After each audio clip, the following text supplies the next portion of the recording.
John Cena haters, I got some bad news for you in this video. I'm going to tell you exactly what that is and why John Cena fans are going to absolutely love this news. Because when I saw it, I instantly knew I had to come with you guys and discuss it because I think this is a very, very interesting topic. Now, John Cena's retirement tour has officially kicked off. The Raw on Netflix premiere, he came out there, and did his introduction promo, if you will, for his retirement tour, something which he announced last summer. Now, John Cena, he has confirmed that he's going to be working around 36 dates for WWE.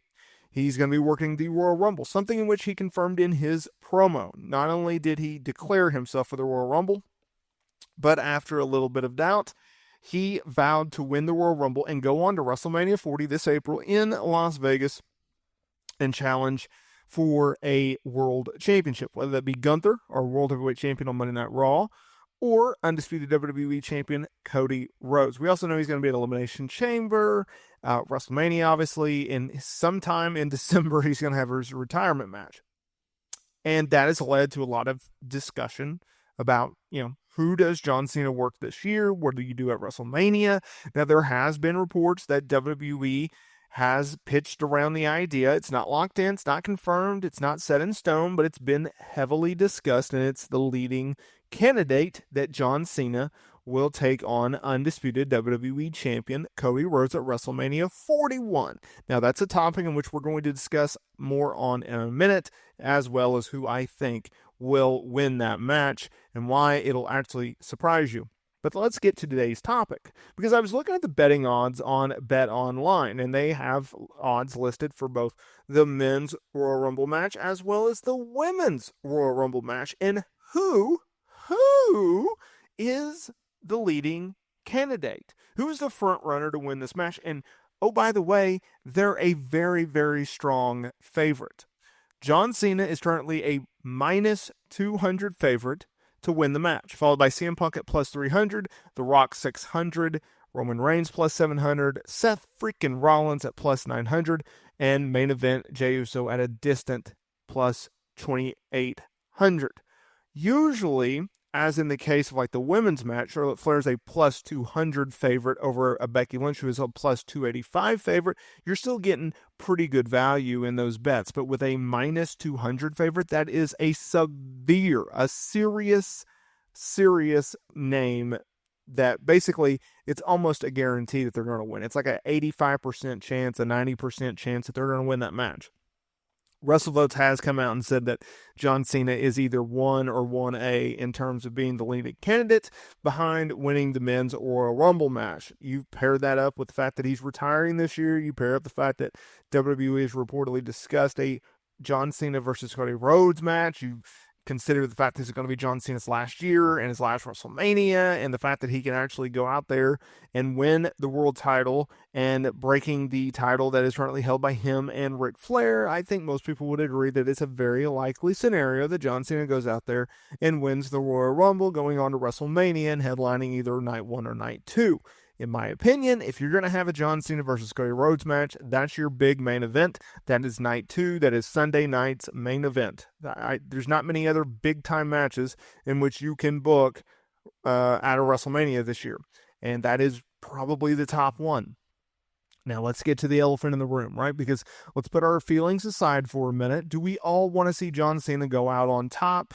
Do we want to see him have his best year in recent years? Do we want to have the old John Cena? I would say his last great year was 2017. Yes, of course.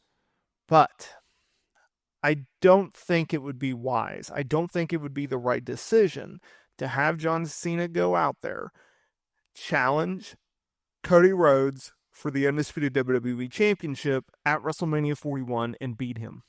I don't like that idea.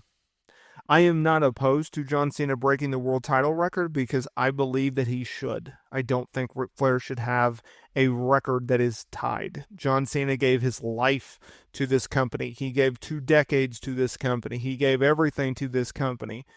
If you want to call him the GOAT, he has to set the world title record. That's just me. So, with all that being said, I don't like the idea. I don't like the prospect of having Cody Rhodes, a guy that it took 2 years for him to finish his freaking story, and we had to hear about it. and hold a championship for over a year, lose to is he almost 50? Is he 50 now? Someone will correct me in the comments here below. John Cena in his retirement tour after going on a multi-year losing singles PLE record.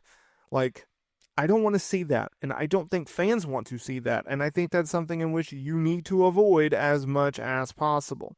So I would not have John Cena go out there and beat Cody Rhodes for the undisputed WWE Championship. He's 47, by the way, John Cena. What a name. John Felix Anthony Cena. What a name. What a name. Anyways, so what do you do then? When do you have John Cena win the World Championship? How does that look? When do you do it? Well, I wouldn't have him beat Cody Rhodes, but I would not be opposed for him to win the World Heavyweight Championship. And I don't even think you got to worry about Gunther being the champion. I don't even know if I would have John Cena go over Gunther. But look, John Cena's father, he's come out and talks about how he thinks that is a match that stylistically matches up very well for Cena. And his son would be very, very well at doing. And I would agree with that. So you could have a John Cena versus Gunther match. You could have John Cena go over Gunther. When do you do that? And, that's a big question mark. Maybe SummerSlam, right? Like maybe, God, I would not want him to win the title in Saudi Arabia, no offense. But just because, I don't know. We'll avoid that discussion. But I would say this. SummerSlam feels right. It's in the middle of the year, right? It's in July, August, something like that. And you could have it in the middle of John Cena's retirement tour. He hold it for a month or two, and then he loses it, and then he retires, right? Like, sounds good to me. This year, I believe, is the 2-night event of SummerSlam. Let's check on that. Yes, you have August 2nd and August 3rd, MetLife Stadium in New Jersey. So, in August. That I could see. You're right. You have John Cena beat Gunther on night 2. He wins the world title. Oh my God. He breaks the record.